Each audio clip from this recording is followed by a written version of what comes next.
want to go? Mom, look at me. Yeah. Look at Daddy. Wave to Daddy. Whoa.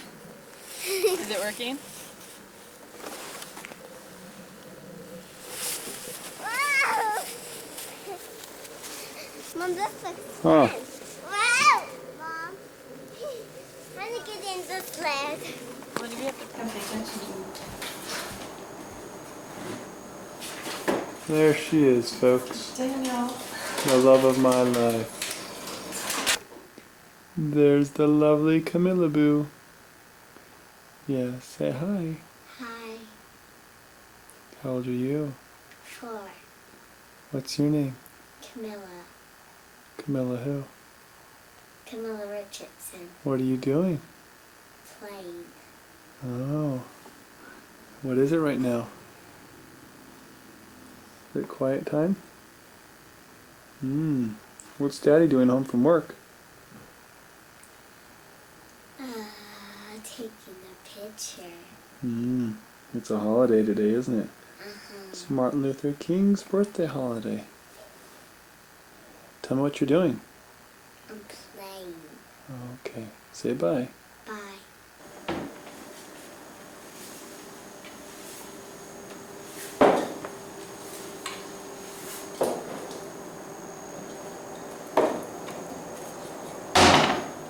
Okay, Daniel. Say cheese! Cheese. We're at home.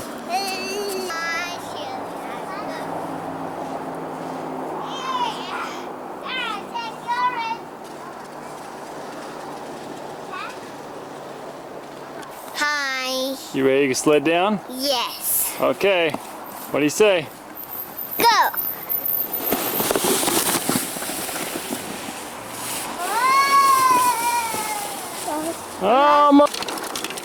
Say hi, Camilla. Hi.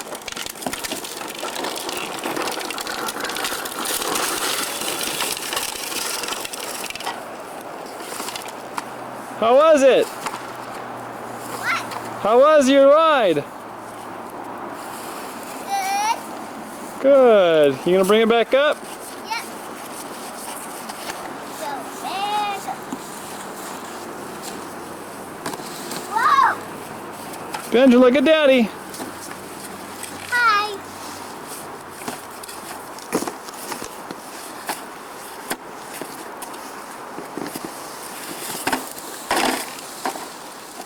Say ride 'em, cowboy.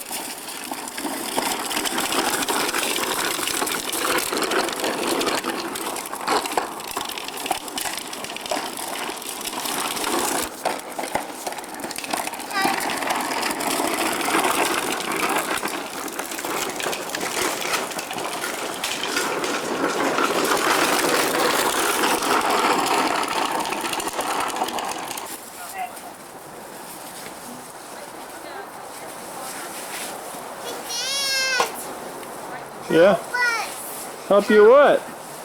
With the bus. Just walk up the big thing you're on.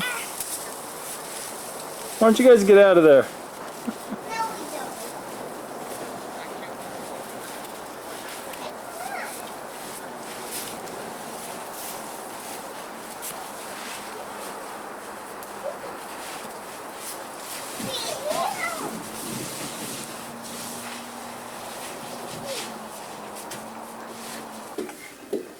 Alright, here we have the amazing Benjamin. Okay, let's do it again. Wait, this is the amazing Benjamin. Say hi. Hi. Go for it. Oh, there he is.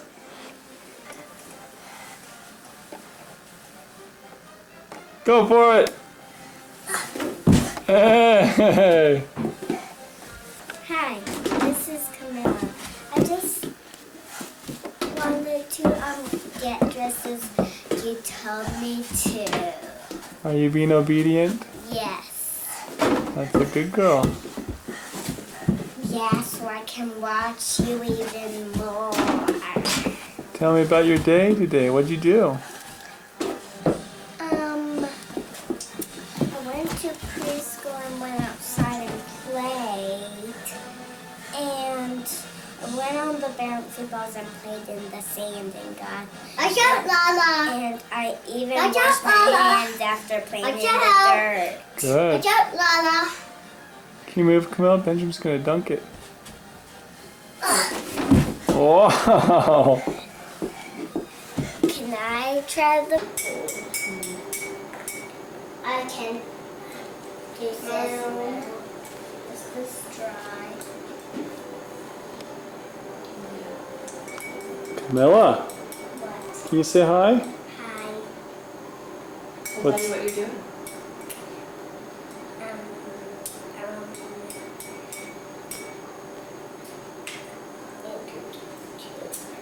We're decorating Easter eggs and putting stickers on them. Oh boy. It is so fun. Good. Benjamin. How old are you, Benjamin?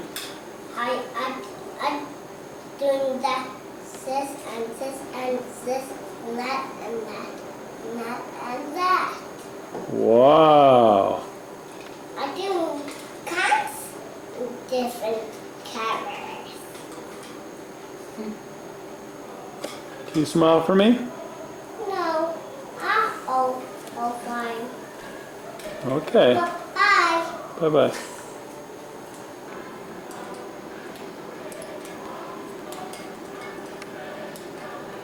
No. Don't fall out. What are you doing? It's getting little. What are you putting on your egg? Stickers. Let's see what sticker you're putting on there. They're butterflies. Do you like butterflies? Yeah. It's and they're very nice. Camilla, what's a butterfly before it becomes a butterfly?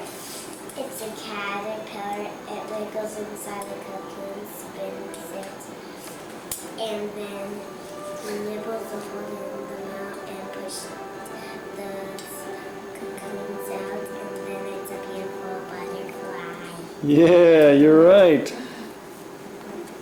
Benjamin, what are you putting on your egg? Blue, and orange, and purple. Oh, that's great. Benjamin, how old are you going to be tomorrow? I'm 13 and 16. Wow, you're multiplying. Way to go. How old are you, Kathleen? I think you know. Do you like these? Then when you put stickers on this egg, you'll get more What stickers would you like? of these. And I'm doing I'm doing same like us egg. Wow. What are you doing to it? Blue. What are you doing, Mom? I'm watching you. Please give me the stickers. There you go. Thank you. You're very welcome.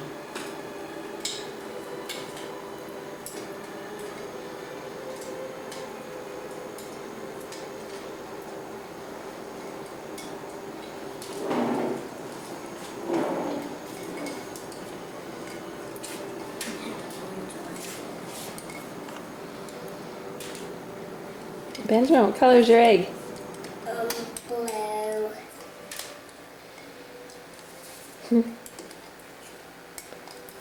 I'd call that a strange blue. Ooh. You're putting your purple egg in the green? Uh-huh. Wasn't that egg originally? Yes, like a mess. What color was that egg originally? Orange. This egg was orange, and then what color was it? Blue. Went to pink, went to orange to pink, and now what color is it? Blue.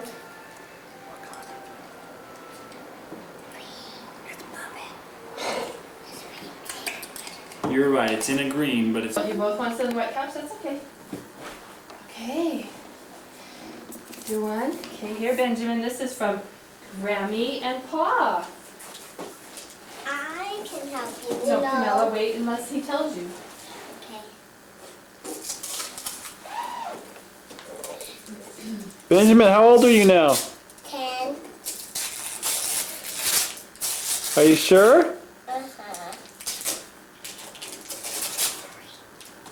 3. 3. 3. Oh boy, what is it? It's so funny. I'll help you. Camilla, let him do it. I'm just helping you. Hold it up, Benjamin. What is it? It's a game. Let me see. Show it to mommy. Turn it around. Oh boy, let me take a picture of you. Scoot back. Let me see. Hold it up. Well, put it down a little bit. Down a little bit. Smile. Smile. Look at me. Mama?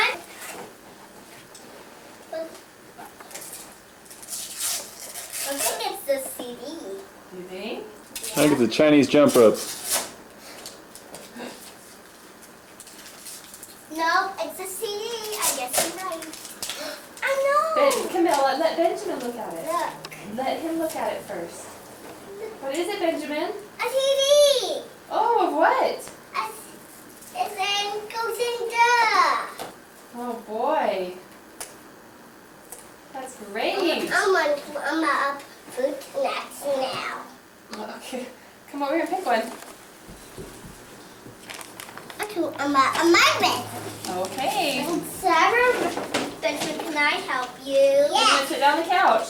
Benjamin, sit there on the couch. It's from Darwin and Daria.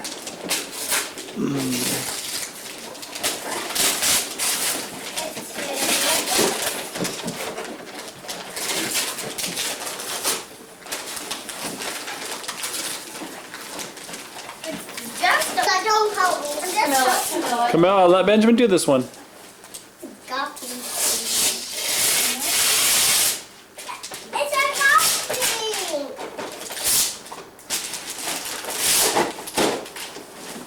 The guppy.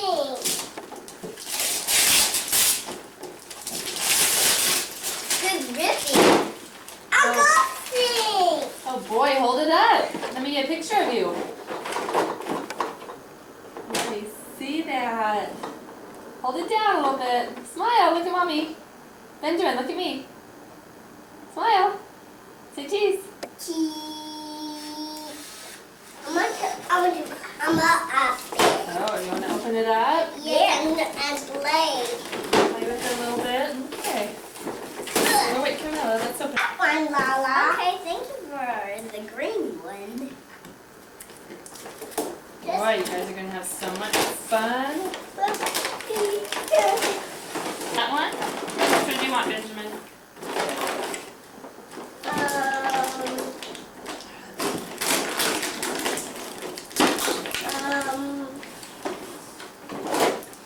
Look. Boy. Okay, here you go. Can't have that one. Yeah, You Camilla, can he have wants to this. trade with you. Okay, can you put it in the hole, Benjamin? Over there. There's a red one for you. Let's put it right over there. I need to put. Here, can you put it right in there? You mean you put it like this? Yeah, look. I did it! Oops. This is fun. Meh. Oops. Almost. Benjamin, smile. I did! Oh, Cheese. Look at me. Cheese. I did it! Yeah, you sure did. That's great. Mom, it's this, Mom. Almost. Okay, you ready for another present, Benjamin? I'll pick one Well, out. let him come. Benjamin, what present do you want? So this one. Okay. Okay, let's see who's it from.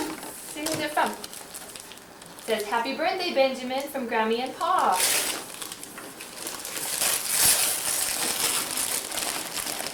It's a big, big book. Let Benjamin look at it, Camilla. It's a book. Says it's a book.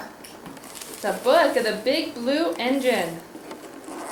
Another present from... You play in the bathtub. Wow, you guys guys will love that, huh? Look at Mama up there.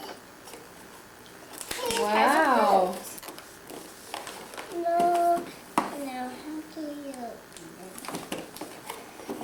I guess this is how we open it.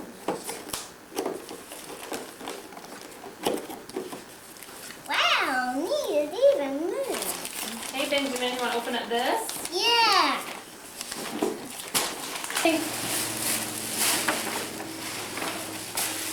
Cool. A soccer ball.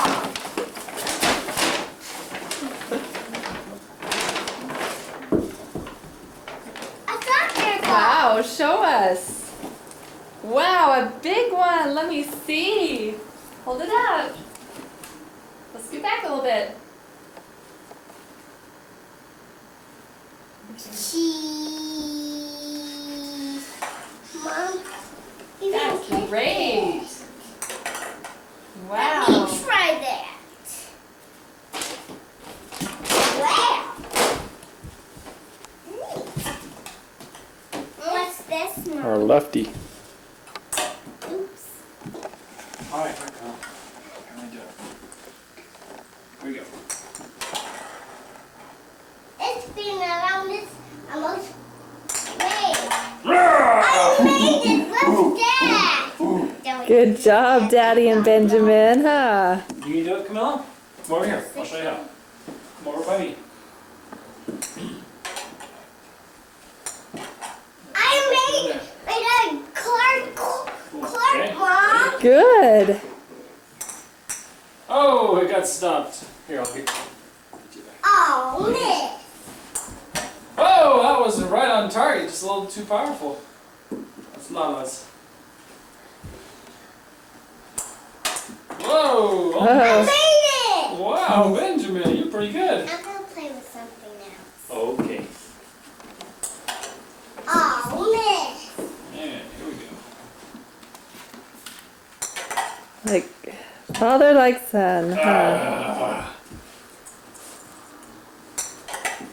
Oh, miss. Alright, here we go, Benjamin. Oh, up the ramp and down. Oh, miss. Yeah! Yay, you both made it. Great. Give it 5. Yeah. I did it. There you go. Look, Mom. Happy birthday to you. Happy birthday to you. Happy birthday, dear Benjamin. Happy birthday to you. 2, 3 breaths. Yay! Woo! That was good. 3 breaths, because how old are you, Benjamin? How old are you? How old are you? 10. You're 10? You're still 10, huh? You're not 3? You can lick it off the bottom. Just off the bottom where the chocolate is. Your dad. Thank you. Thank you. Ah, that's glowing dibby.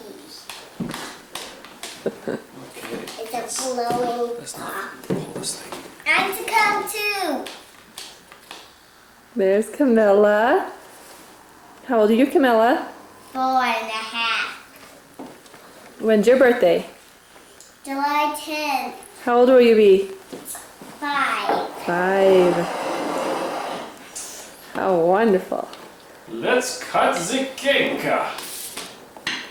What's my birthday? I love my everybody when it's my birthday. Yeah. Uh-huh. What do you love about Benjamin? I love about Benjamin when he's kind. Oh. Isn't he always kind? Yes, sometimes he's mean. Oh, he's always kind.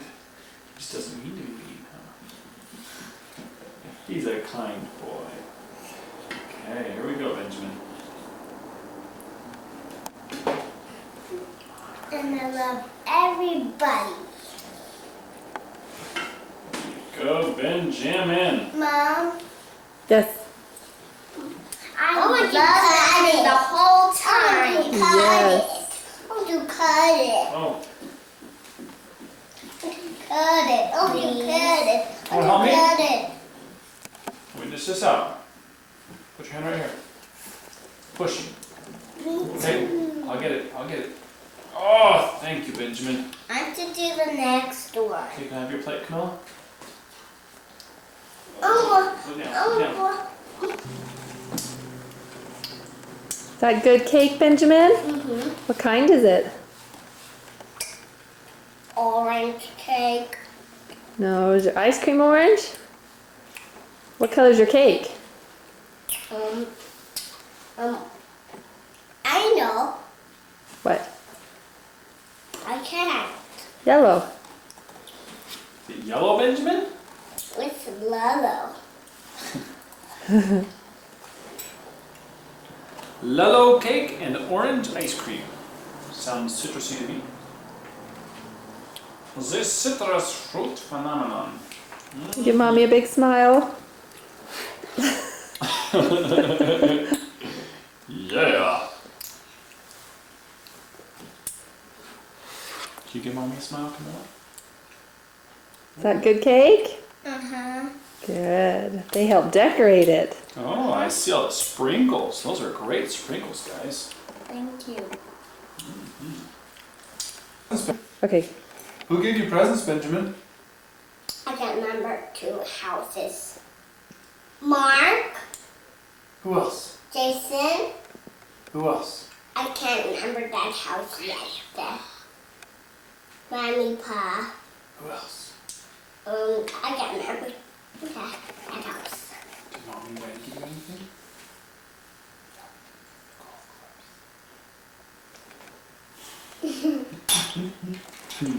Dallin and Daria. Dara and Darren. Good. Very kind of them, huh? Very thoughtful.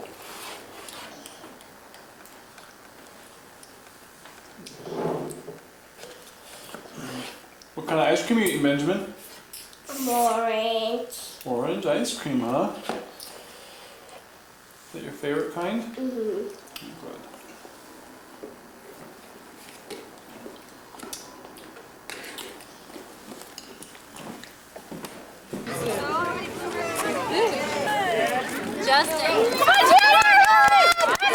Yell for Benjamin to come.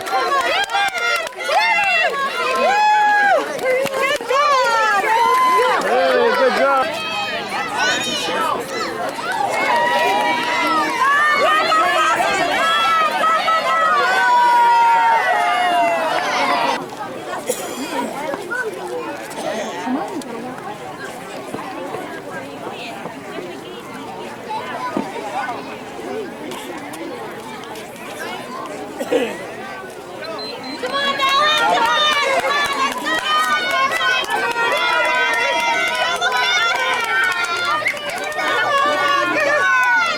Hey, Benjamin. Good job, guys. Good job. Yeah.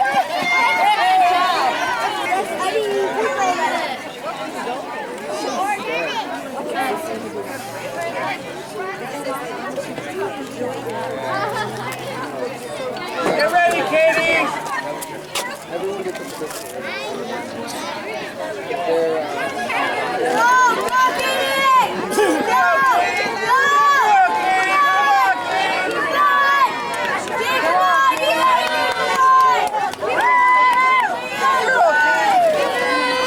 All right, Camilla. Could all 5 and 6-year-old boys and girls participating in the 50-meter... Oh, nice. Oh, there you go. One more, a little bit farther. Beautiful.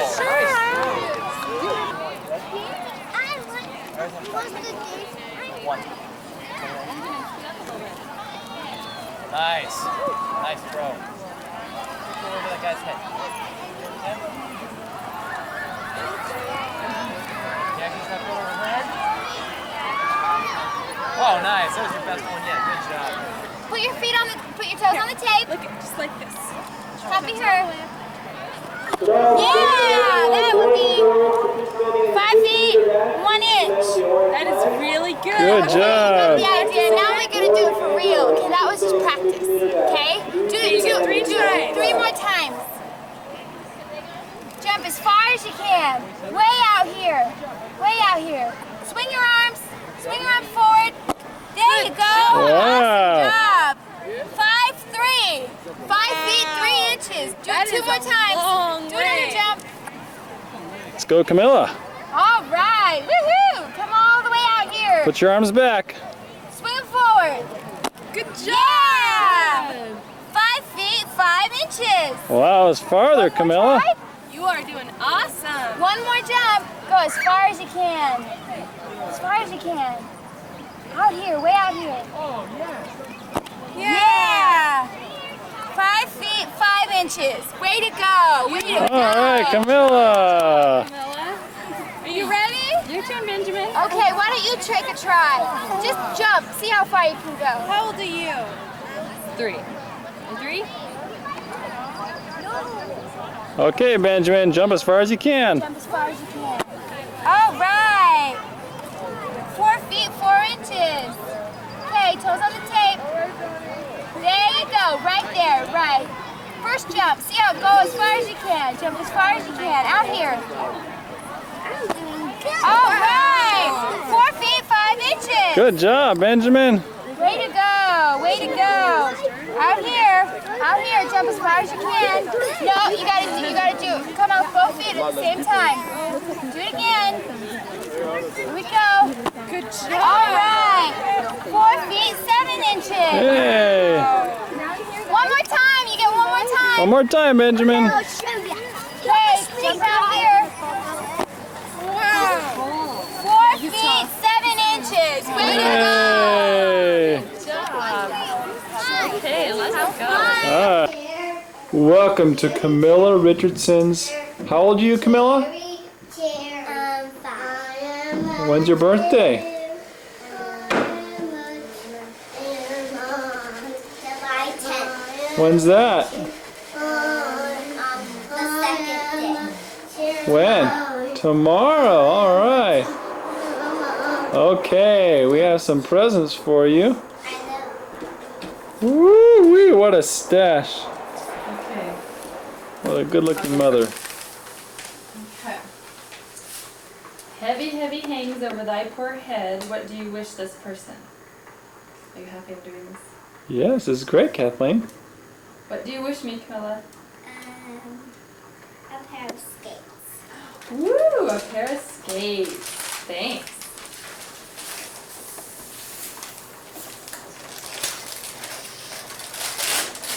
Hey, Benjamin, will you sit over a little bit?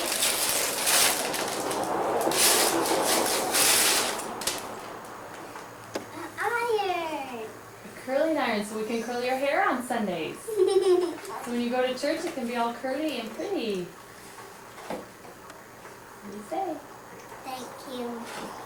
Okay, Ben. Harry hangs Over thy poor head. the Perry head. What do you wish this person? I wish that. What do you wish Benjamin? A roller skate. Well, she gets to wish you, Benjamin. To wish you something. A basketball. Oh, Benjamin. Oh. Basketball. No. Okay. Okay, no, both of you open it. Okay. I did the rack first. Okay, I can help. So look here. We're gonna.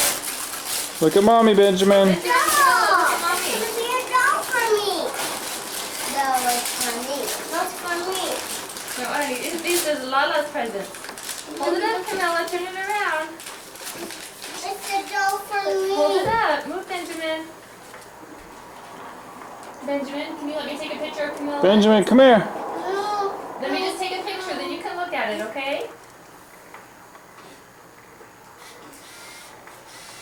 Cute picture.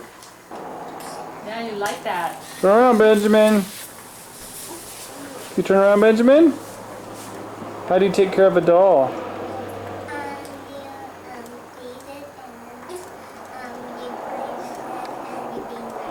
chocolate. That's good. Oh, and I will do the next one. Heavy, heavy, heavy hangs over thy forehead. What do you How wish do you do this the person? zoom on this thing? Or the backup I thing? wish Daddy a pair of tennis shoes. A pair of tennis shoes. Yes, you're my hero. You may have your gift. Thank you. Thank you for the fine wish. And I will do the next one. Okay, wait. She's gonna open it up first. Let's look. Let's see what it's gonna be. Benjamin, can you move out of the way? Mommy's filming. Where to the camera, Benjamin?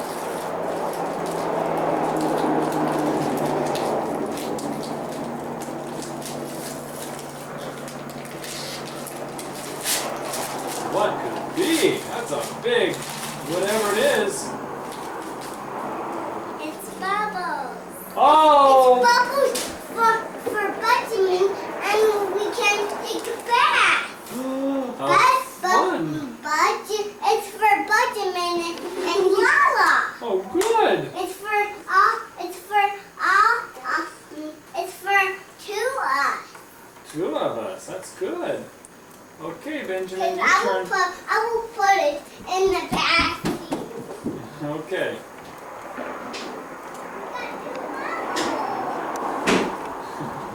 Okay, Ben. Heavy Hangs and over thy forehead. over the forehead. What do you wish What do you wish this person? this person? I wish Benjamin a basketball hoop. A basketball hoop?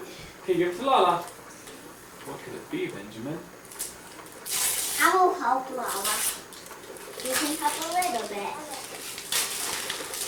It's a book. It's a book. Should we read the titles? Move over. Frog and Toad together. Frog and Toad are friends. Days with Frog and Toad. Frog and Toad all year. Wow. Thank you, Mommy. Thank you, Mommy. You're welcome. Okay. Right there. Oh, that's heavy. Should we have Benjamin do heavy things again? Then do this one, the last one. Record it now. Mom. Record it. Ready? Look at me, you guys. Do that. Camille and Benjamin, give me a smile. Hey. Benjamin, just smile. Put it on her head and smile at me so I can take a picture. Smile at mommy. Smile, both of you.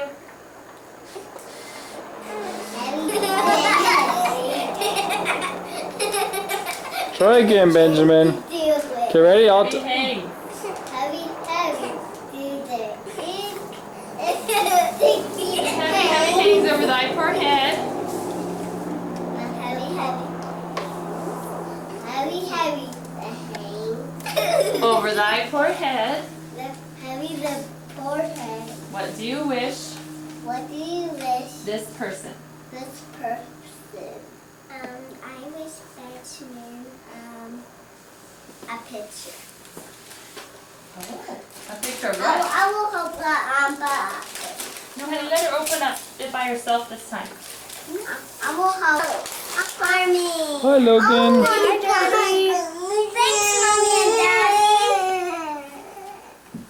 Say hi, Daddy. Okay. Cut it. Daniel, go to the side, honey. So.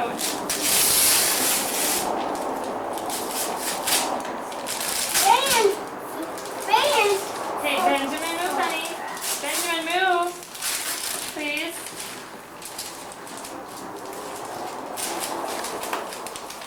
Crayons for Tua. Turn around, Camilla, so I can see it. Hold it up. Okay, let me see. Benjamin, can we scoot over a little bit, please? Thanks. This two for What's all in there, Camilla? what? What was that again, Benjamin? For in our house.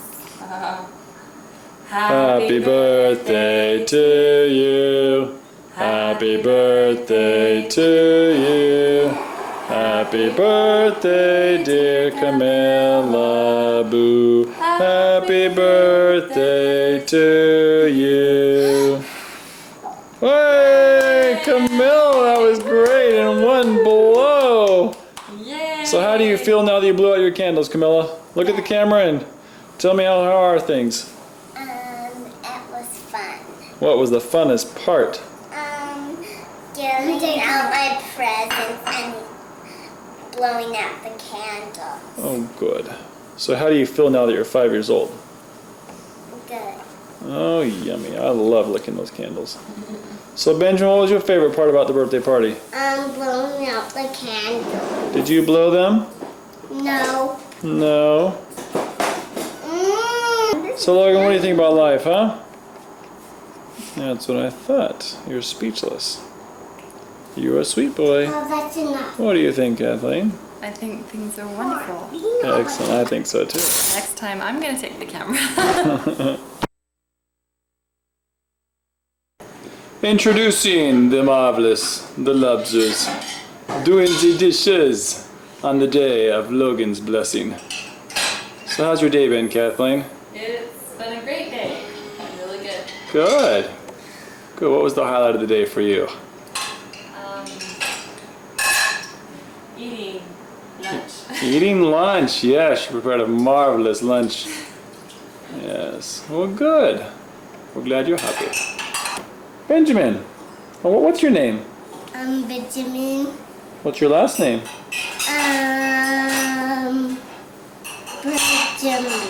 Benjamin. Benjamin. Very nice to meet you. So can you say hi? Hi. How old are you? 10. You're 10. Are you sure? Yeah. You're sure you're 10 years old? Yeah. Okay. I heard you were 3.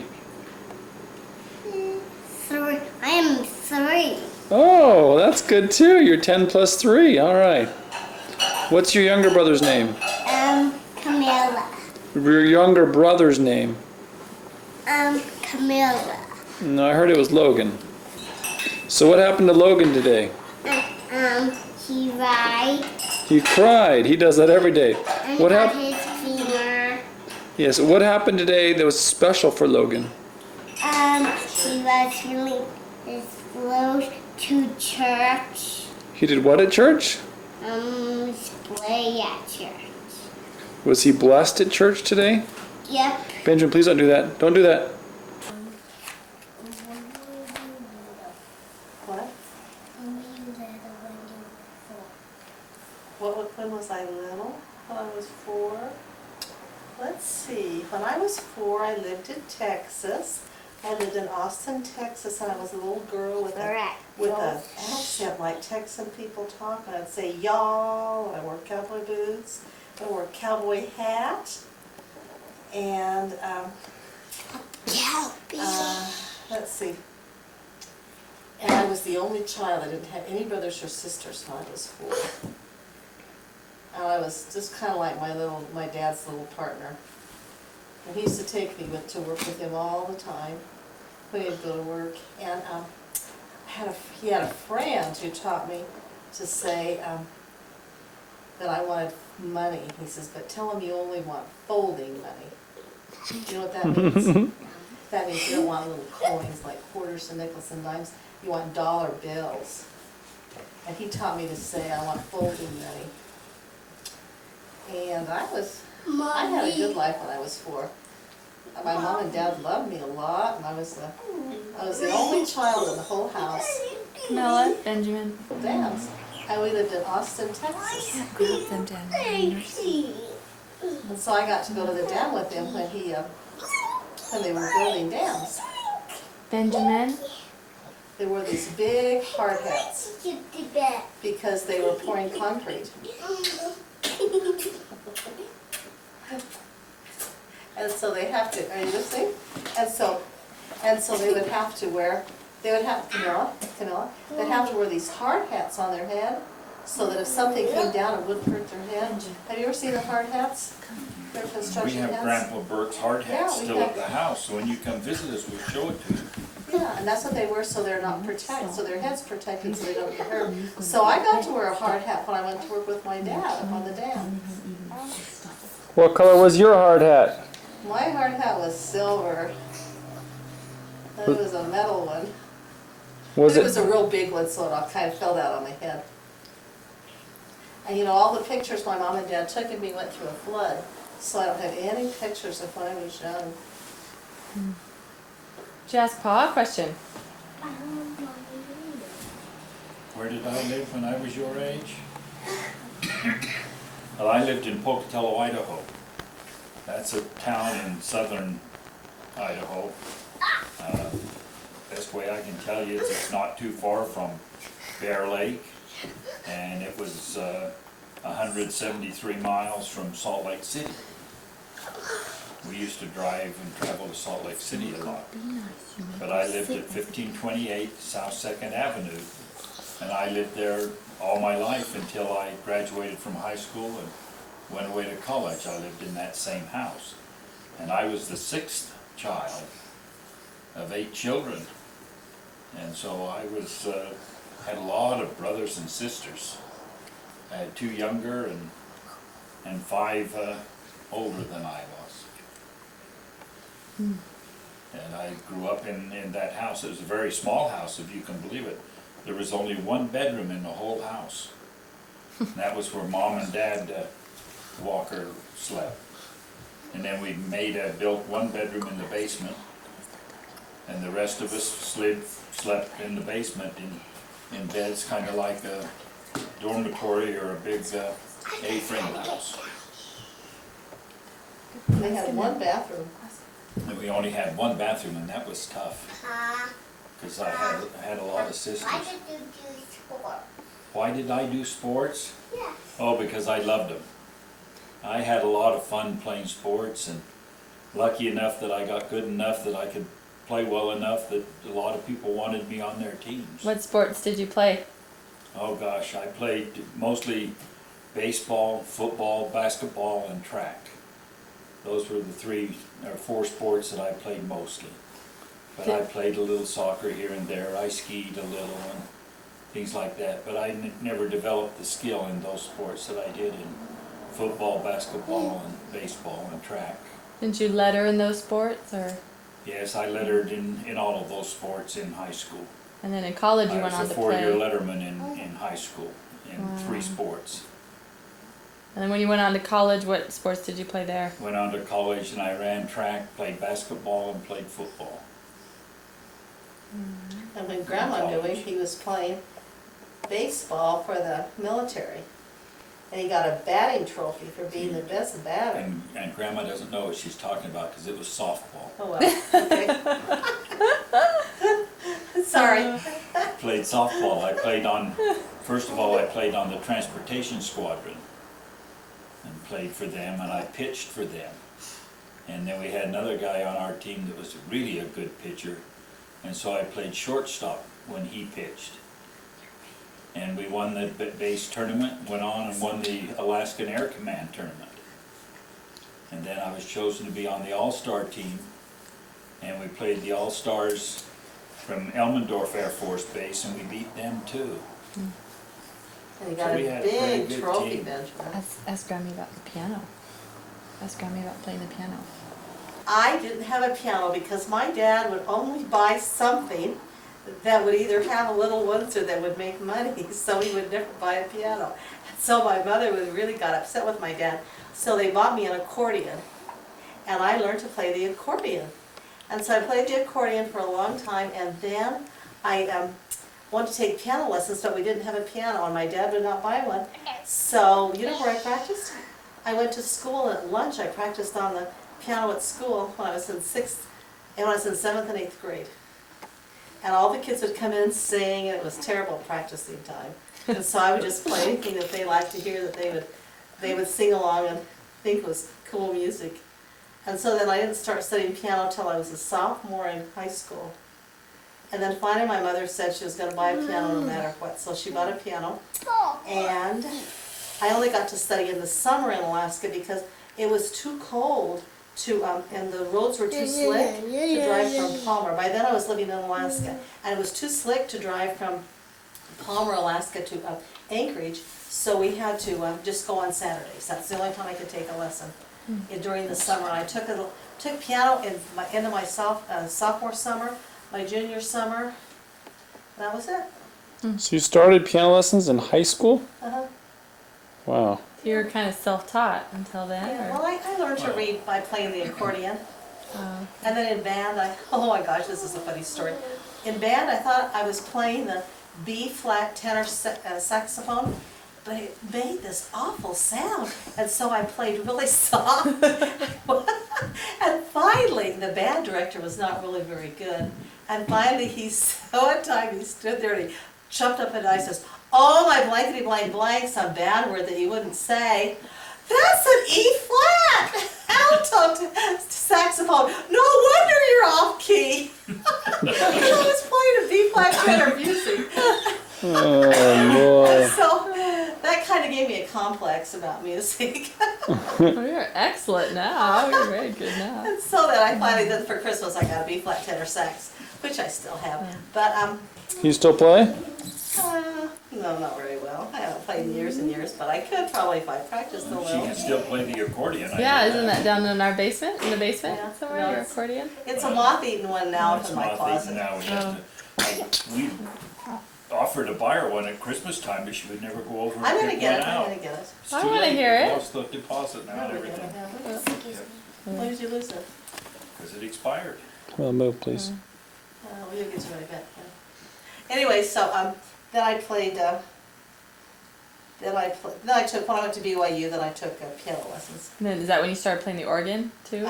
And then I took organ lessons. And I was J.J. Keeler's worst student. Oh, I I know. was a one-legged organist. And I drove him crazy. He would just sit there and go, "Oh, oh," and he would rock in his chair back and forth and go like She this. makes it sound very No, bad. I'm serious. I was awful to him. I thought I was pretty good. I think you're really But I'd be good. playing with one foot, and he just thought that was the worst. Right, Daniel? Oh yeah. One-legged organist. Oh yeah, it's not good. One-legged or no-legged, she was a good organist, is a good organist. Yeah. She even played the tabernacle organ. I did. I got to play the tabernacle organ one No, time. when did you play that? When I was taking lessons from Dr. Asper, who was tabernacle organist, when we lived in Salt Lake, when we just got married, I took organ lessons from him that summer. Wow. It's like, then he took me up and let me play the organ. So, I've never had a lot of piano or organ training, but I just really enjoy it. You're really good at it. Still. Yeah. Can you guys tell us like a favorite memory you guys have of your family or being in childhood or just some? Oh gosh, I've got a lot of great stories I could tell you about All right, get family going. experiences, but I'll tell you one that I really enjoyed and was really quite, I probably shouldn't use the word proud, but I tried out for the softball team there in Pocatello, Idaho when I was in junior high school. And 2 years I made the team, and 2 years we went to the national softball tournaments. First year we took second place, got beat out and took second place. Second year we went back to Okmulgee, or to Texarkana, Arkansas, and played in the tournament there. Really had a lot of fun. We won the tournament, and I played shortstop on that team. Was that your favorite position to play or? Yeah, that was my favorite position to play, shortstop. And I played shortstop baseball or shortstop softball, either one. And the interesting thing though about the team that I kind of like to tell the story is Verl Thornock was our coach, and he also was the coach of the junior high school softball team before I went to junior high school, Franklin Junior High School. He also coached a girls softball team. And we didn't have enough money to buy uniforms, and we couldn't get anybody to sponsor us. And so we had to wear the girls' uniforms when we went to Texarkana that the girls wore. And it was really funny. They laughed at us down there Did they in have Arkansas. skirts or was it just girl pants type No, thing? jersey and pants. Were they pants? Oh my goodness. And Did they look like girls? well, they really didn't unless you got up close, because they zipped up the side. And so it was really quite interesting, but they kind of laughed at us down there. A few people that could tell. People in the stands, of course, couldn't tell, but and they were kind of satin instead of the Oh. cloth that most men's uniforms are made out of. So it was quite interesting. We had a lot of fun down there. We stayed at the Red River Arsenal. And the Red River Arsenal had the barracks that we stayed in, had one big room that had a lot of mattresses stored in it. Uh-huh. We'd go in there and pile the mattresses up in a mountain shape, and then we'd play King of Bunker Hill, and throw each other off. So and who everything. could get on the top, huh? And we'd bump up against the wall, and we'd burn our arms against the walls, and everything. But we really had a lot of fun. Like I say, we won the tournament, brought back trophies and jackets and everything. It was really a lot of fun. Coming home though was a little bit sad, just outside of Soda Springs, Idaho. We were almost home. It was late at night. We were, I was in a station wagon. It was my brother's station wagon, Lowell Walker, and he was driving. And I guess he must have fallen asleep or somehow got in the loose gravel on the side of the road and we rolled over. And station wagons then were made out of wood. And so the wood just shattered and splintered and went everywhere. And I was in the middle seat, and the bar, to get to the back seat, there was a little passageway, a little walkway, like you have in your van between the two seats. This was on the side, right where the door opened. And that's where I was sitting, is right in that seat. And that metal bar came across my legs, and so for several weeks afterwards, I had a bruise across both legs, right where that metal bar went, where I fell over the metal bar when the car rolled. But no one was hurt seriously. Hasses Medina, one of our pitchers, was hospitalized over the night for just observation in Soda Springs. And Coach Thornick went down and picked him up the next day and brought him home. So nobody was hurt seriously, but it was quite an experience coming back from base or softballs were rolling up and down the street. Oh boy. Everywhere, but it was quite an experience. It was a lot of fun. How old were you then? I just that year was right after my 8th grade or 7th grade year, so I would have been 13, I guess.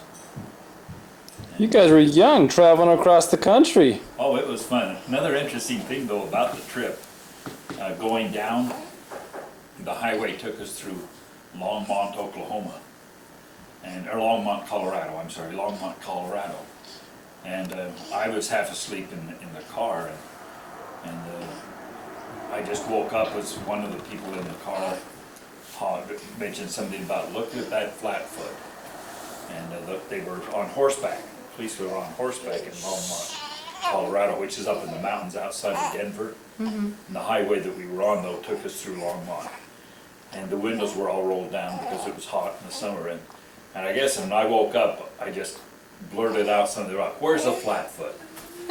And I guess the policeman took an offense to it. And so the next stoplight, he caught up with us. He's on his horseback. And he says, all right, which one of you guys said, criticized the Flatfoot? Nobody said anything. And finally, I Benjamin? volunteered. He said, well, one of these days you may need a Flatfoot, and I hope you used a bad word, you get one. And then we went on our journey. It was kind of interesting that he would be offended by that. What a Flatfoot.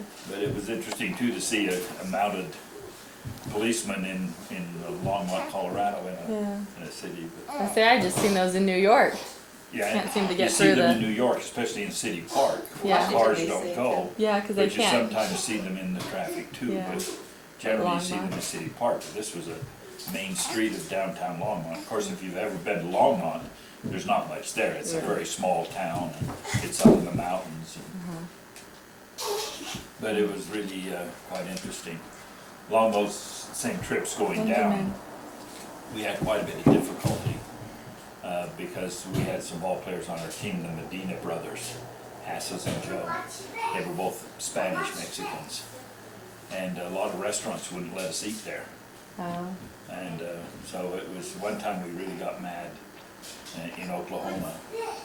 And they wouldn't let us eat. Said we couldn't eat.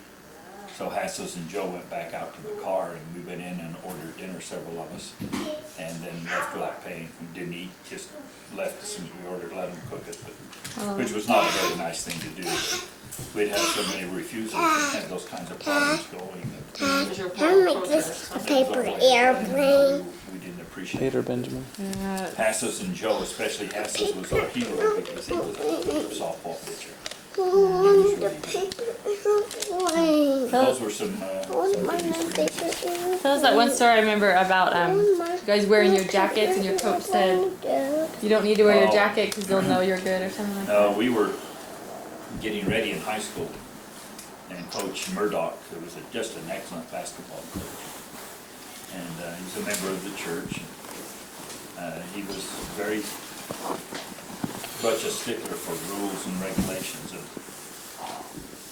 and it was always we had to wear suits, or suit, coat, and tie when we went on a basketball trip. We were going to take this trip to Boise, Idaho, to play basketball, and we just got our brand new P Club jackets. We just put our letters on them. We had won letters in the previous year, and had these brand new jackets. They were the leather sleeved ones, and really nice jackets, really nice jackets. We wanted to wear them, and he said, no way. Oh, let us know, and then one of the players, or a couple of them, were saying, it'll be a good way of letting people know where we're from, that we're from Pocatello, and so on. He says, no, he said, if you're good enough, people will know where you're from, and if you're not good enough, you don't want them to know where you're from. Can I see? So we didn't wear our Letterman jacket on any of Dad, our can trips. I see? We wore them at school, and that, but we couldn't wear them on any of our trips. So it was good. That's a lesson you try to teach your children. Yeah, that's the lesson I try to teach my own children. Yeah, I remember hearing that story. Whenever I think about doing something, I'm like, they'll just know who I am if I'm worth knowing, and if not, then. But like I say, he was really a particular on obeying the rules and regulations. And we had taken another basketball trip up to Caldwell, Idaho, and on our way back, we were going to play Twin Falls. And Twin Falls had beat us by 33 points on our home floor just a couple of weeks earlier than that. And so the coach was not too happy with us going in to play Twin Falls. And so he got us all together at the hotel, talked with us and told us what we could do that, and we couldn't go. We could go to the movie that afternoon before the ball game, but we were not to get together with any of the girls that the pep club came up, was on the same trip with us. But we were not to get together with them and go to the movie or see them or do anything with them. In Twins, we were to concentrate on the basketball game. We could go to a movie to relax with no girls. And so we went to the game, to the show, and the girls had gone to the same show. Were they from Pocatello or were they? Yeah, they were the pep club from Pocatello High School. They had their own bus and everything, but they went to the same movie. And so the bus came by the movie to pick us up and take us to the gym. When the movie let out, the girls came out of the movie the same time we did. And Coach Brimhall was really mad. So he got us all on the bus, and then he let the bus go, and he walked from the theater to the gym. And we were really scared. And we thought we probably would not get to play, because he was really, really badass. At least get to start. But we did start, and we beat them by exactly 33 points. The Wow. score was not the same, but the separation was the same. And they had a ball player that was publicized to be All-American on their team, and I had to guard him. And I had to guard him in Pocatello too, and he scored a lot of points in Pocatello. But I'd made up my mind that I was going to play well that night. I was going to show Coach that what happened at the theater had nothing to do with my ability to play basketball. And I held him to 5 points.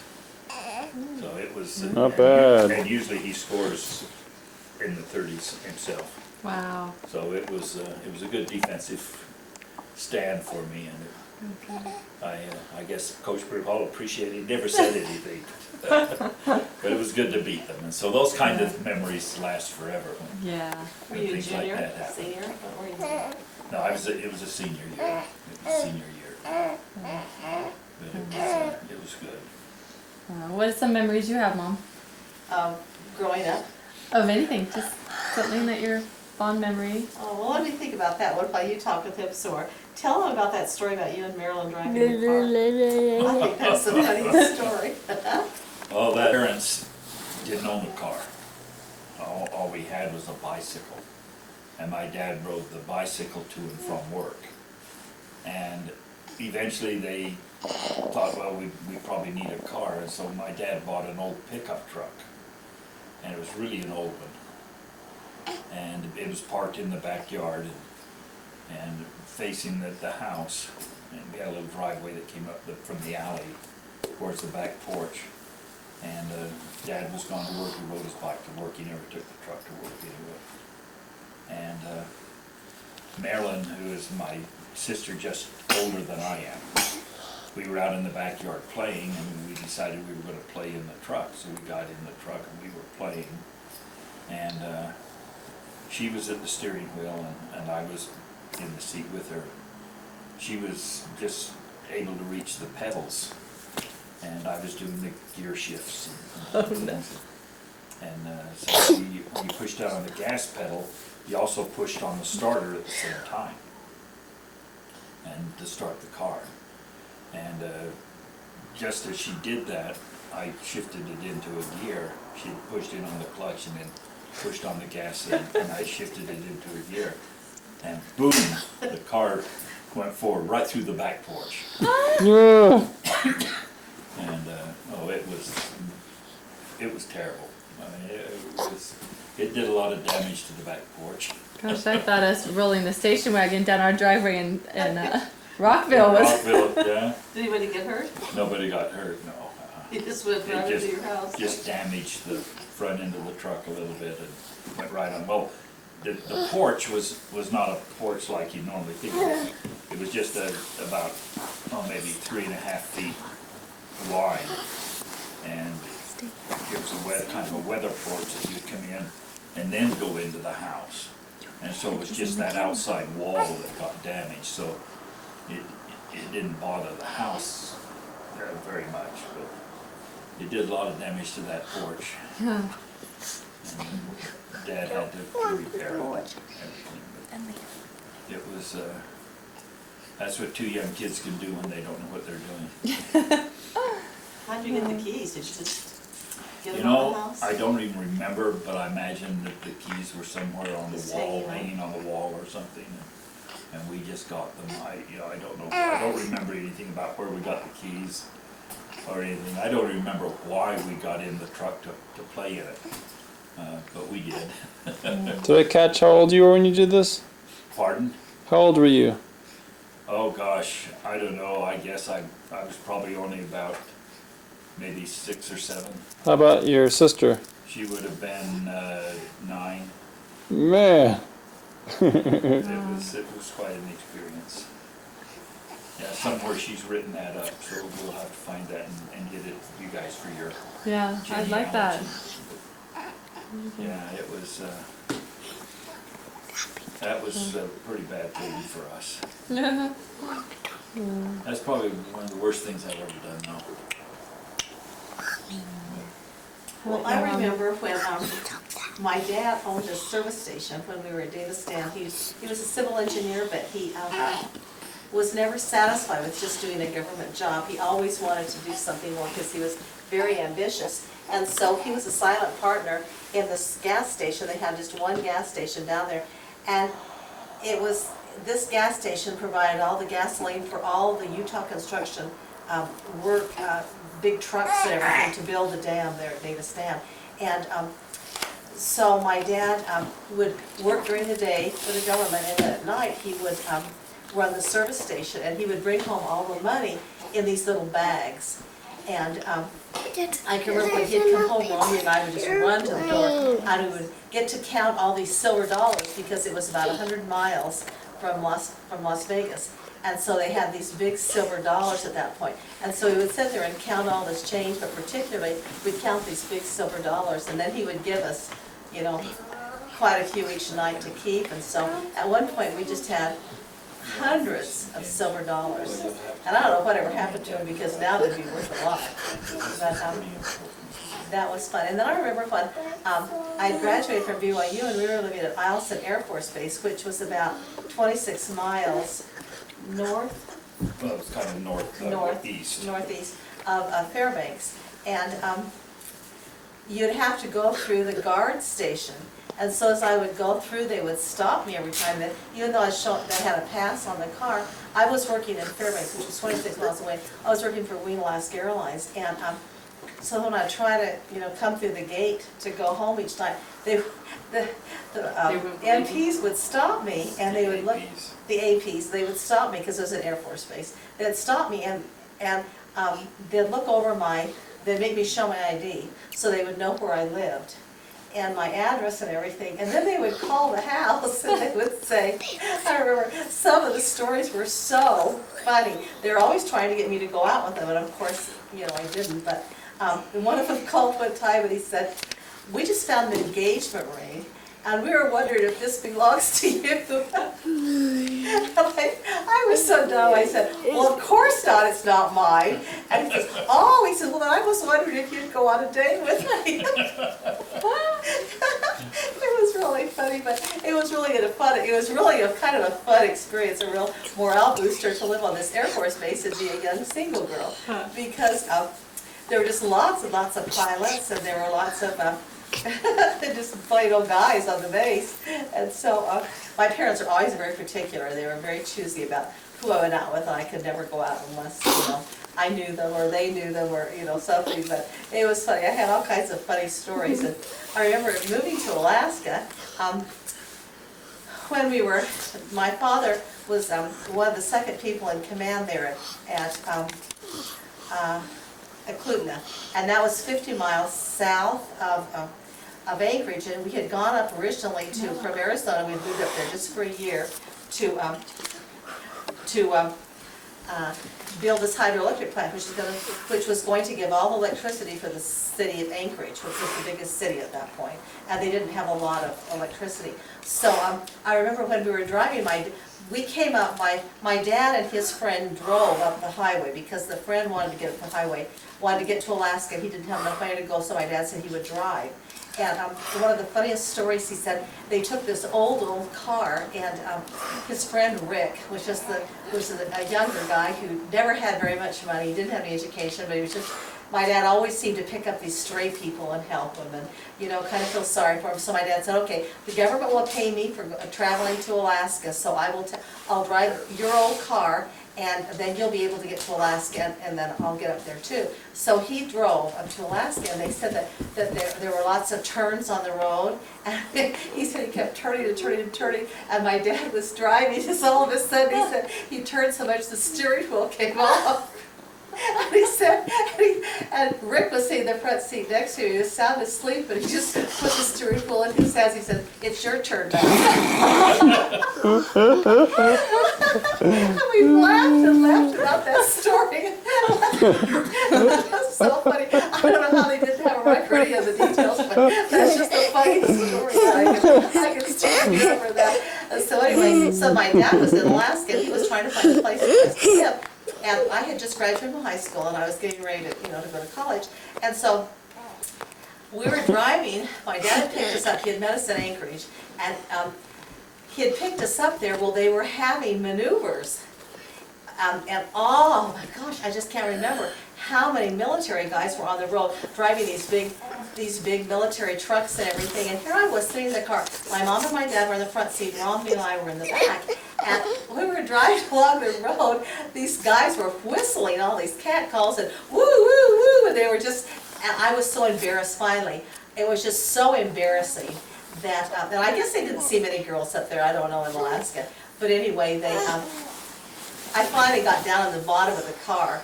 I remember laying on the bottom, getting down there on my hands and knees so I wouldn't have to, so nobody could see me as we were driving along because I was so embarrassed. But living in Alaska was just a really funny experience because at that point there were so many more men than there were women that when they saw a young girl, I guess they just really kind of went crazy no matter if they knew her or not. But there were two military bases in Anchorage. There was an Air Force base and an army base, and so there were a lot of military people Huh. around Anchorage. So, How old were you when you were getting whistled at? oh, I just graduated from high school. Oh. So I was like 18. So it was pretty funny though. I remember my dad was laughing so hard, he thought it was so funny, and I was so embarrassed. I was just humiliated that I couldn't sit in the car and ride along, so I was got down on the bottom of the car to drive so they wouldn't see me. And I remember when I was a little girl, Camilla, I was in second grade, and my mother used to make all my clothes for me because she was a seamstress, she was a home ec major, and she made all these beautiful clothes. I mean, they had smocking on them, and they had all this embroidery on them, and they were just beautiful, beautiful clothes. I mean, they were all just custom-made clothing. And I can remember going to school, and the teachers would all take me from teacher to teacher to show these clothes I was wearing. And they'd say, oh, that's so beautiful. And they'd say, where'd you get that dress? And we were living up near, well, about 100 miles from Boise is where we were living, up in the Sawtooth Mountains in Idaho. And my dad was building another small Ederson ranch down then. And I can remember them taking me from room to room and how embarrassed I was. And I would just sort of stand there, and I can remember putting my head down, my face would get real red, and they'd say, look at that beautiful dress, have you ever seen anything so pretty? And I finally told my mother, don't make me any more of those ugly clothes. I'm not wearing them to school. You just embarrass me when you make me wear those clothes. And she, of course, laughed and thought it was kind of funny, but I remember not wanting to wear anything she made me from then on because it was, you know, I had to always be shown off to everybody. They just walked me around from teacher to teacher in the school. It was a small one, you know, small school, and they had like eight grades there, and they had a teacher for like 2 grades, so there weren't that many teachers, but to me it was just the most embarrassing thing that they could do. Well, one last question. Do you have another story? No, I was just going to tell you one more thing, Okay. which is really funny too. In that same school, they had us every morning repeat the 23rd Psalm from the Bible. Oh. Because our teacher, Mrs., I think her name was Mrs. Cope, that was her favorite psalm. And just to show the difference between nowadays and today, we would stand every morning as a class, like we would do the pledge salute, and we would repeat the 23rd Psalm. What is it? The Lord is my shepherd. Yeah, the Lord is my shepherd, I shall not want. You know, and we'd all stand there and say it, and I just think the change that's come over between, you know, education today and what it was then. Now, Camilla, did you know that your grandmother was a cheerleader in high school? Yeah, she was a good one. I was also one in college too, but they were really hard up, so that's why I got to be one. But I'll tell you She that. also got stranded. Did she ever tell you the story about how she got stranded in the snow and her father had to come rescue her? Oh, that was a funny story. Yeah, tell us that story. That was really funny. Well, we lived in Eklutna, which was like this is the same place in Alaska where they were building the hydroelectric plant for the state of Alaska, for the city of Anchorage. Well, it was about 18 miles from Palmer, and the government. Oh, I'm so glad. Let's see you do that. Whoa, that's more exciting than anything we're doing. No.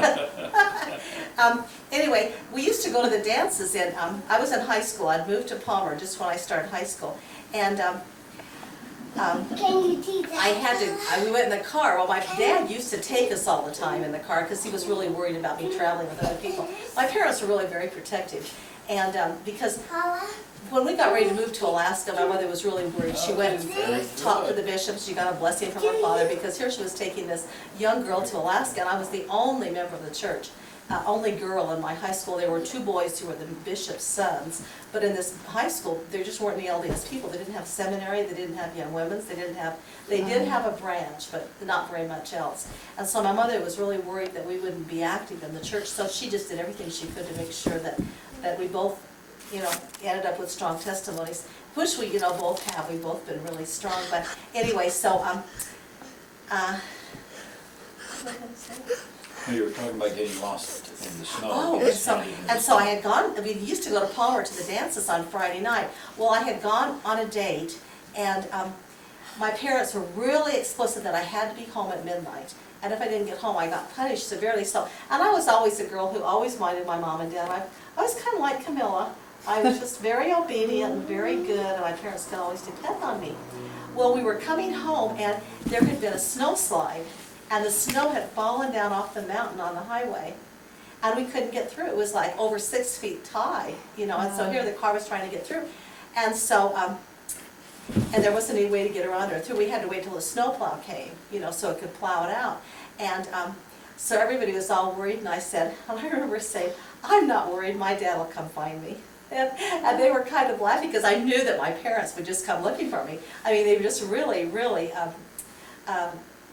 they were parents who just took such good care of us. I mean, they just, if we were a little bit late, they would just come looking right for us. And so, so I just curled up in the back seat of the car and went to sleep. And the next thing I know, there was a knock on the window, and I looked up there, and there was my dad. And he had driven all the way, and he had walked through taken his shovel, and shoveled through the snow to come to find me in the car, because he was, you know, really worried about me. And there weren't telephones, we didn't have any telephones because we were far out in the country. No cell phones, huh? There's White Alice sites, and so there was telephones. No, not there. What else was up in Nome? But no, this I was thought it just was all over Alaska. yeah. Wow. But anyway, so, but Camilla, I was a cheerleader in high school, and I want to tell you this funny story. We got to fly to Kodiak Island because our high school was playing Kodiak. And it was a military base, and of course there were all kinds of military people there. And it was really cold in Alaska, so we wore slacks. And then we wore this cheerleading sweater with a big P on the front. And my pants were getting kind of shabby, and we're always, our big famous thing is go da da da like this, you know, and you put your leg out to this thing, and so that's how we ended some of our cheers, by clapping, then putting our hands out with our leg, you know, down, and then the other leg back. And so I did this big da da da, and my pants was ripped all the way up and down, and I was so embarrassed, and all these cat calls. And there were only about 5. There were only 5 cheerleaders in the basketball team. That's all that got to go because it's really expensive. We had to fly over there. And the whole gym was filled with all these Navy men, and they were all whistling and cackling us, going, ah! So what'd you do? I just got up and kind of back. I went through, I got a needle and thread. I was trying to sew it up, and I never did any more lunges after that, at least that night. So I got a new pair of pants. She did get an invitation to join the burlesque tour. No, I didn't. Way to go, Mom. Well, I've done things to get herself in trouble. We used to go to the office, when I met her in Alaska. We used to go to the officers club now and then to eat. We went one time to dance, and the dance floor was sunken by probably 6 inches or so, and then there were the tables around each side of the dance floor. And we were sitting at the tables and went to get on the dance floor, and she kind of stumbled as she took a step down onto the dance floor. And I don't know, some member of the church, I guess. No, it was, I graduated from BYU and I was teaching 3rd grade. And it was when those high spiked heels were in. I mean, they were so high, and they were real pointy shoes. I don't know if you ever remember, they had really pointy shoes and really spiked little heels. Well, I went to step on the dance floor, and I kind of wiggled, you know, like this, and kind of caught off my balance. And then your dad kind of caught me, and we were dating at the time, and I was like 22, and one of the little boys in my class, his mother was there at the officers club that night, and she was also a teacher, and she taught with my mother in high school. My mother taught high school, and I was teaching elementary. And so the next Monday morning, she went to my mother, she said, I just want you to know how revolting it was that your daughter was totally drunk at the officers club Saturday night. She couldn't even get on the dance floor and dance. Her date had to hold her up, and she was just so drunk. And I remember, I hadn't had a thing to drink. I mean, I've never in my life had a drink, ever. And so, I can remember that. I can remember that Monday night. I was still living at home with my parents, and I remember that as soon as my mother heard it that night, she said, Jane, we need to sit down and have a little talk. She was really distraught to hear this about me. And I guess to the lady, it looked like I was drunk, you know, because I kind of slipped. And your dad was, and we were laughing about it. We thought it was really funny. You know how when you're 22 and you're on a date, how you're kind of embarrassed, so you kind of go, ah, that was so funny. And your dad was holding me up. But she believed me. She believed me that I wasn't drunk. But that was pretty funny. Well, you both tell it. We met it was my senior year at BYU, and I had come home for Christmas. And so the sheaths were at that point, and so my mother had made me this beautiful black velvet sheath, and it was, you know, kind of those, it was when Jackie Kennedy was, you know, real popular, and it was just like cap sleeves, and it was totally fitted, and, you know, a little tight and everything at the bottom. And Romney and I had been dancing, and Romney was really a good dancer. We used to do polkas and everything, and so we were at the church at a dance, and so I was just there, and there was a fellow named Chuck Warnick, who was a member of the church, and he was a weatherman. He was a second lieutenant, and he was really a nice-looking guy, and so I dated him quite a bit. And He was my roommate, that he was his or I was his roommate when So he'd when been you're- there long before I ever arrived. So when your dad came, I was dating Chuck Warnick, and I thought he was pretty cool guy. And so your dad and Chuck became roommates because they were both second lieutenants. And so I was driving the car, and we were living out at Eielson, which was 26 miles again away from Fairbanks. And so I was driving home. I was going to drive home that night, and it was really, really cold in Fairbanks, you know, in Alaska there. And so my dad put a piece of cardboard in front of the radiator to keep the car warm. But if you let the car idle too long, it got super hot and it would boil over. And so I had turned the car on, and I was gagging and laughing, and, you know, talking to all the guys and everything, and the car had started to steam over. And so your dad comes out. That was his first time to be in Alaska. Benjamin. The first time to be in Alaska, and he had gone to the dance, and so I go out there, and my car is just steaming, boiling there. All the antifreeze is coming out of the radiator. And so my dad had told me what to do. He said, you be sure and pull the cardboard out of the front of the radiator so it doesn't get too hot. So I was out there, so your dad was looking around trying to figure out what to do, and I pushed him out of the way, and I says, move over, and I pulled this piece of cardboard out of front of the radiator. Of course, he being from Idaho had no clue that how you take care of cars in Alaska when it's cold. And so he was thinking I was kind of a superwoman because this mechanic lady who knew how to make the car go. And so from then on, we just started doing a little dating, and then I graduated from BYU, and then I came back that summer and started going with him. And we just kept dating from then on until... So you're the But cardboard even mechanic. Before that, the story that Kathleen is looking for is actually the first time I met Jean was on this occasion at church. But when she arrived, she had one of these straw purses, but string purses, and It was crocheted.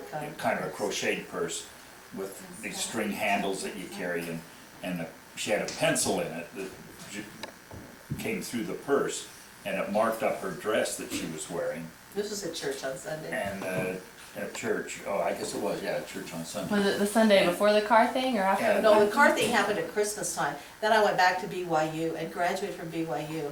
And this was that first Sunday I got back. It was the from first BYU. Sunday she got back. Okay. In the summer, And, like in June. Okay. But I didn't know her very well, but I knew her, just a little bit from that experience. Oh, come on, with he the was car. waiting for me to come home. You know he But, was. So she came in and she had at this time she had a white skirt on, No, I had a dress on. I wrote and a you dress on, a white dress, okay, but it was white. And the pencil marks were there from the purse rubbing, with the pencil sticking out of it. And so I was gonna be very, gentlemanly and help her erase them, so I helped erase the pencil marks off her dress, is the thing that you're referring to. So then you just started dating after that, or what? Yeah, we did. We just started sort of dating, and then Well, when she came back, when she graduated from BYU and came back. I taught up there. I taught my first year up there. And then, so we went together that summer, then we kind of went together during the year, and then I think Chuck got transferred, didn't he? Yeah, Chuck And he got left. transferred. And then, So that left me wide open. except, I've got to tell you this funny story. Before Chuck left, one time I was on a date with him, and your dad was really, really mad at me or jealous or whatever. So I can remember I had just come home from being with Chuck, and here was your dad knocking at the door. It was was late at night. Oh, I did not. See, this is the truth. Your And door?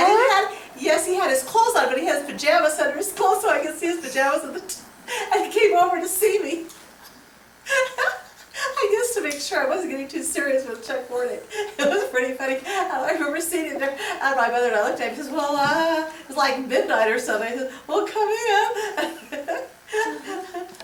But he was nice. We had a fun time. And then he wanted to get married that summer, and we probably should have, but my mother said, no, you can't get married until you meet his family. So then I taught school that year, and then that first summer we went out to meet his family. And I'd written them and told them I was bringing out an Eskimo to meet them. And that's And they really thought I was an Eskimo. His mother really honestly thought that. So my mother and I took a train down from, no, you were with me. I was with you, we came out, flew out. That's right, we flew to Seattle. took the train. And then took the train and to Pocatello. And so his mother and dad were on the side of the train waiting for us when it, came in.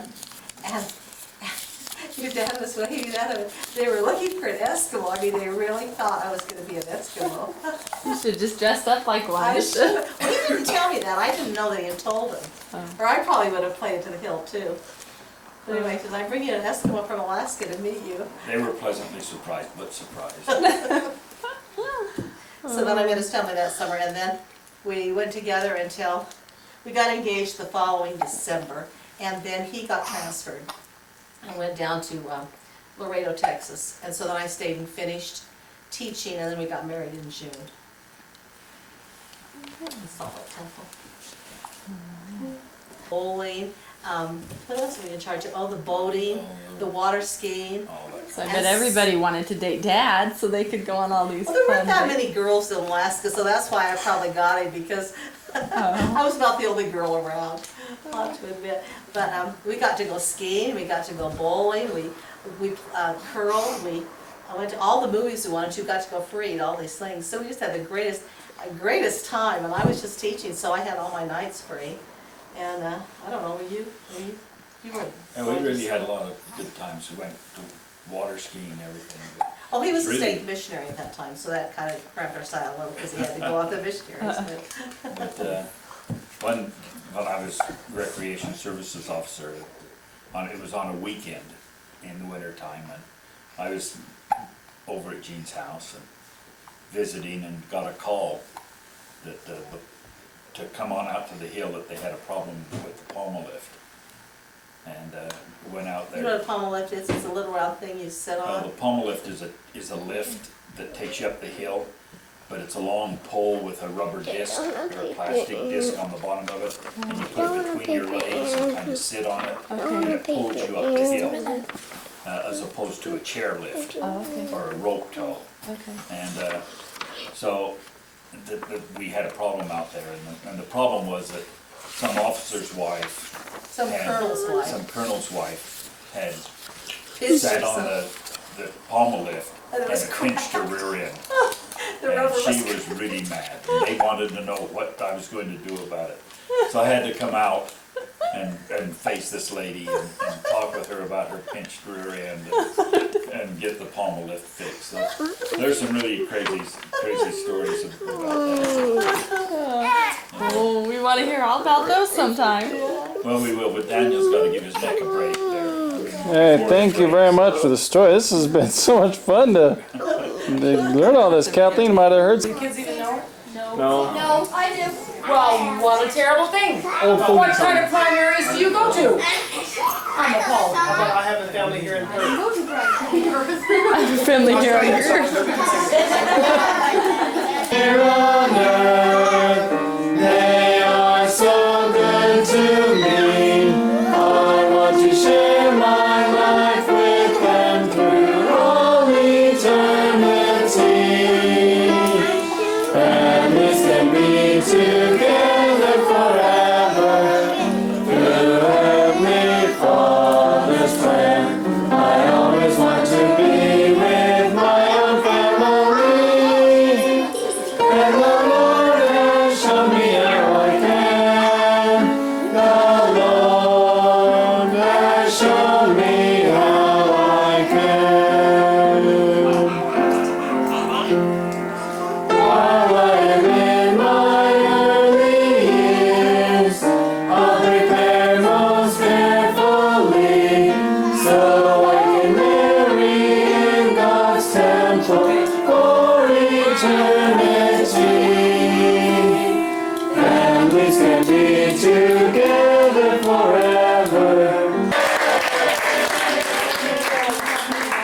played last That week. doesn't matter.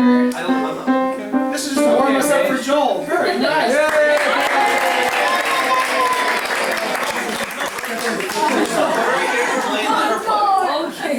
You can play. I will take it. Hello, everybody. She was long. You can play. I don't want to Joel. Do it around and tell her you're good at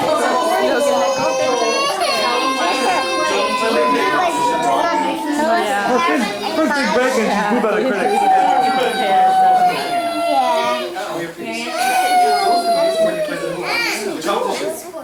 Go, do it. Competition, all of them. Come on, you can't make a new one and you don't want to. I'm gonna play lock.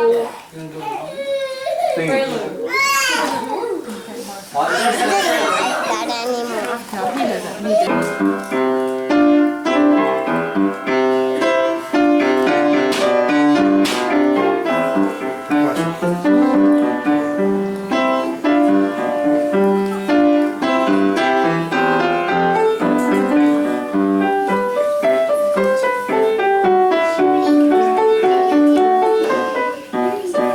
Mine's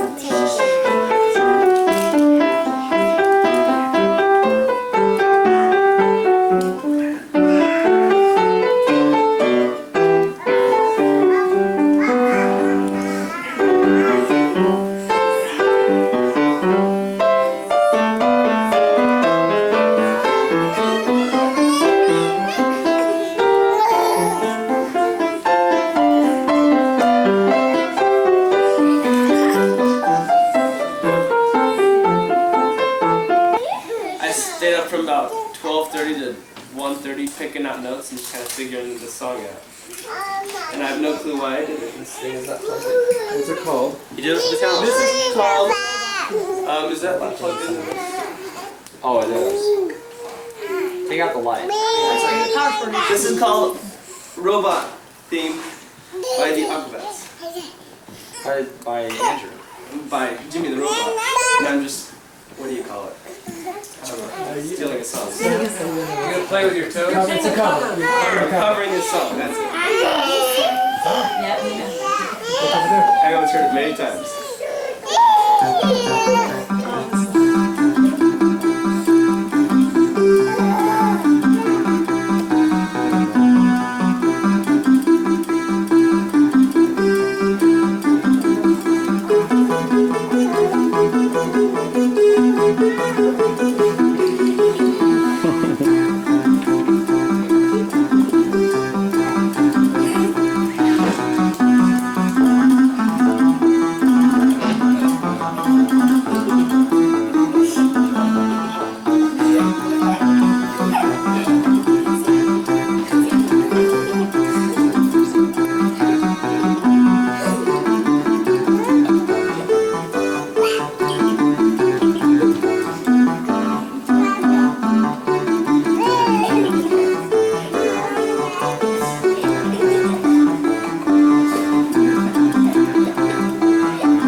Now for Rebecca. Where's Rebecca? Rebecca Michael. So Andrew, what's the definition of you? I think Becca's coming last. I don't know.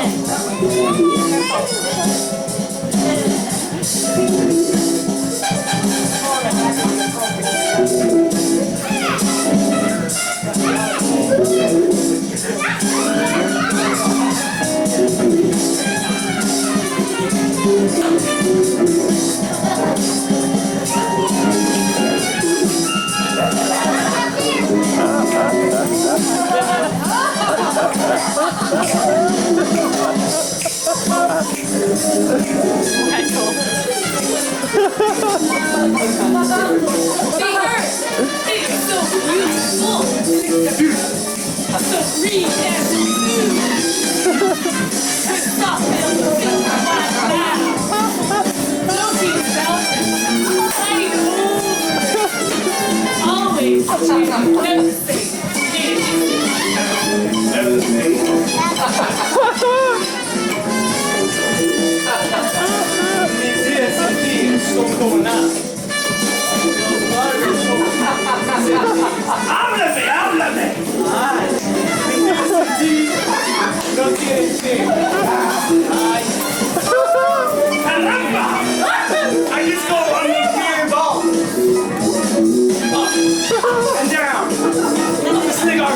I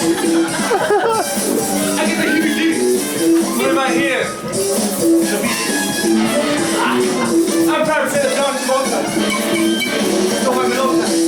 Take pictures. I don't know where this goes. So for me, am I just yelling acá?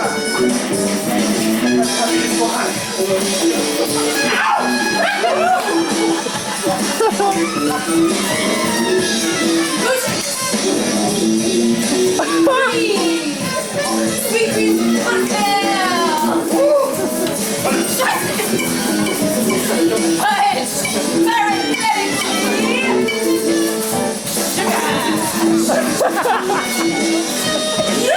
Not oil!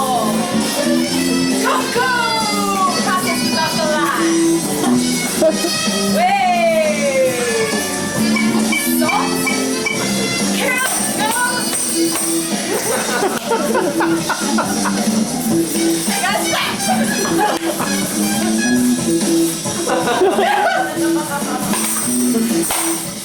You stupid! Do you ever?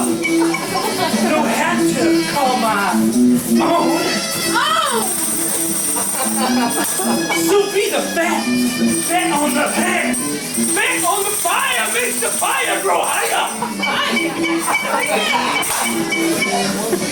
Jump in, juicy. You called to me from the flaming grill. Sweat beads of weedy perspiration. And you say, how about a hand?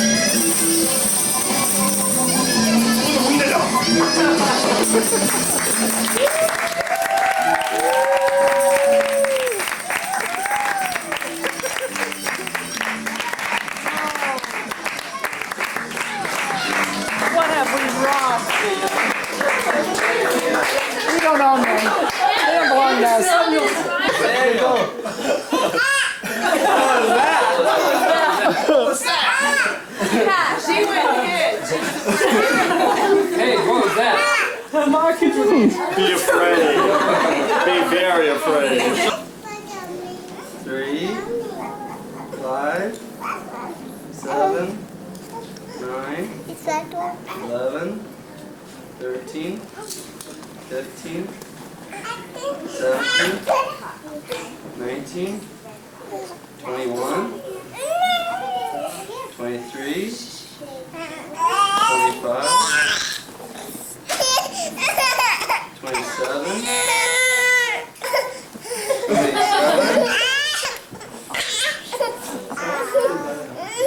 29. You can do 30. Anything they want. Uno. Any one of those.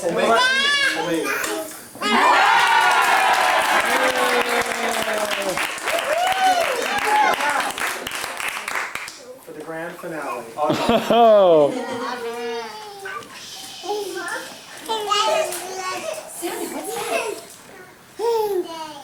Yeah, that's a K.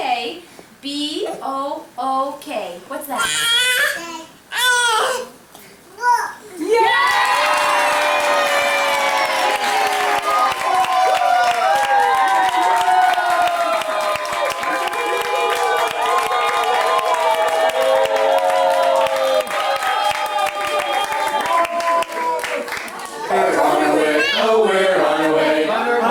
To Grandpa's farm. Oh, we're on our way. Oh, we're on our way. On our way to Grandpa's farm. Down on Grandpa's farm there is a great big cow. Down on Grandpa's farm there is a great big cow. A cow. It makes a noise like this. It makes a noise like this.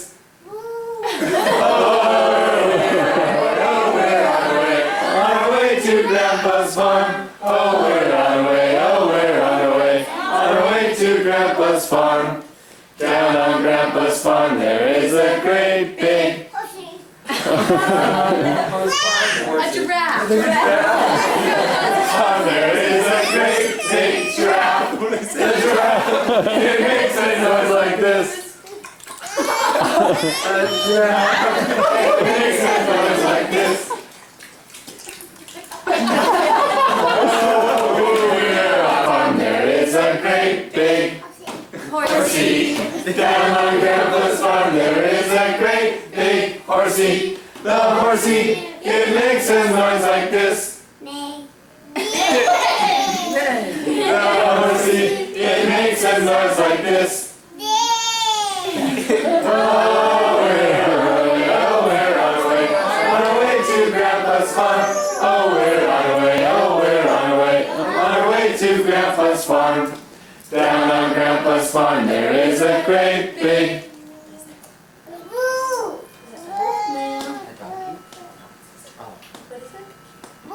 A cow? We did the cow. Can we do an elephant?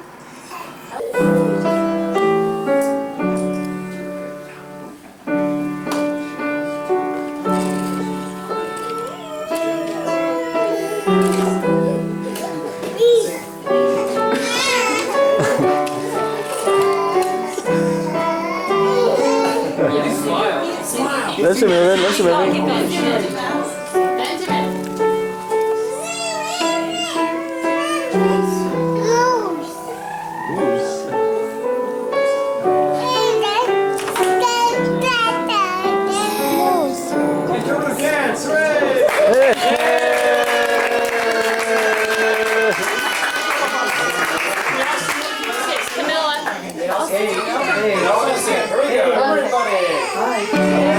chance to meet a friend. Do not let it stay. Quickly turn it upside down and smile that frown away. No one likes a frowny face. Change it for a smiling face. Make the world a better place by smiling all the while.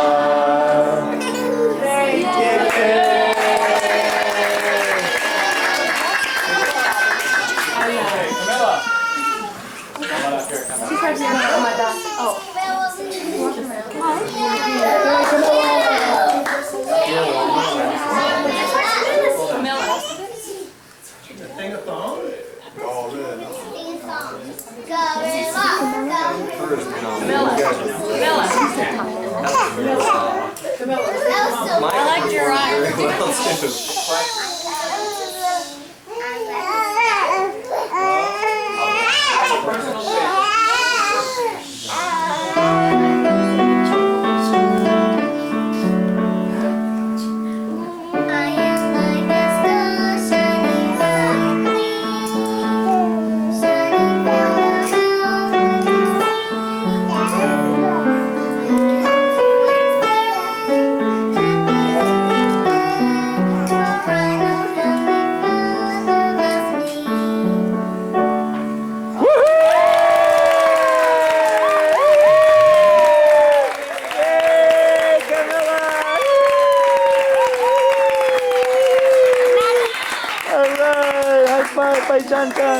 Benjamin, come here. Oh, we forgot number 8. Right, man. We actually played in the recital, Kathleen and I. So I'll play you box and bench number 8, just in case you forgot what it sounded like. We're working 10 years.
on, shoot him on. We'll play Scenes from Childhood about strange lands and people. Open Oh, 1801 by Robert Our Schumann. home on Route 5.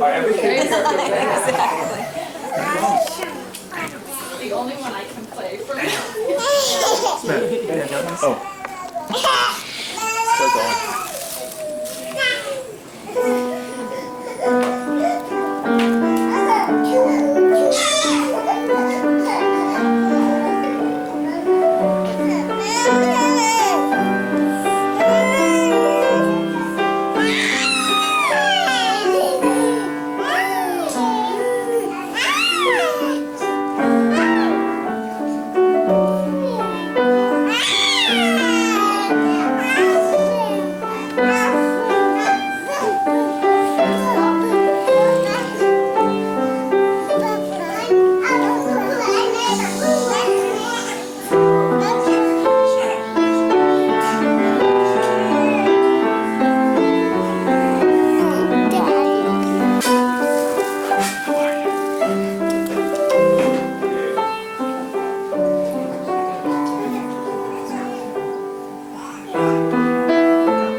What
color is this? What color is this?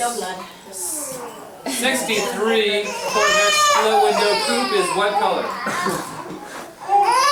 Close, green. And this Lamborghini Countach is? Sure, white.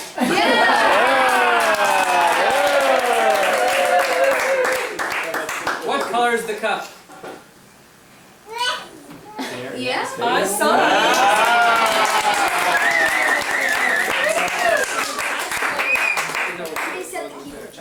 Oh, you can.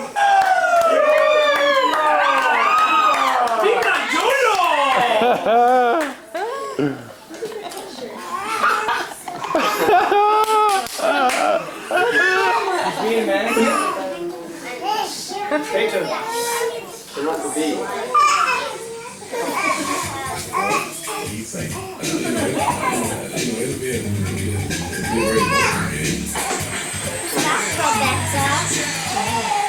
Let me tell you a story on a true about the Cougars of BYU. Zoo is kind of different. They always take out, never seem to have no national.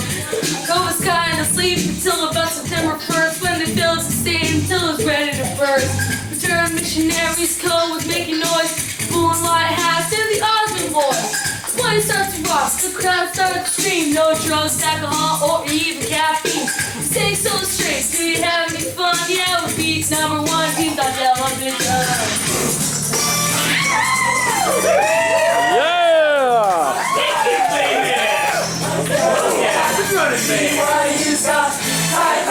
Well, the staff travel to every nation looking for the latest high school sensation. North, south, east, and west, but it seems the islands spelled looks best. He goes to Hawaii, don't you know? Well, then sips on over to Samoa. While he's there, stuff in Roman, grabs these stunts from over and Tonga. Toa, Rich Kafusi, Michael Mizukage, and Michael Matsukage, Peter Tortolucci, Amanda Fitzmaru, Rick Tim Sims, and Ty Davis. Polynesian? BYU's got that power. Yeah! BYU's got that power. Say what? Then Lavelle met Ty. The very first day, he said, oh no, Peter Herman's come to play. After Ty's first pass, the team had to win. No doubt, know it, make it know it, back and do with business. Ty was great, with Bill's pride and joy. He was kind of strong and looked like a paperboy. He could pass, he could run, he could fight, always eat. And soon even Charles Covey was a big bully. But the national press, he didn't even sin. He had Mugger, Munzburger, and ESPN. Never got no respect, wondered what it would take. Then my eye came to town, we knew it was a break. The kids were lousy, thought they were it, but the Cougs told them to eat manure. Then to the king, so I get back home. That the parents would move, just the next to fall.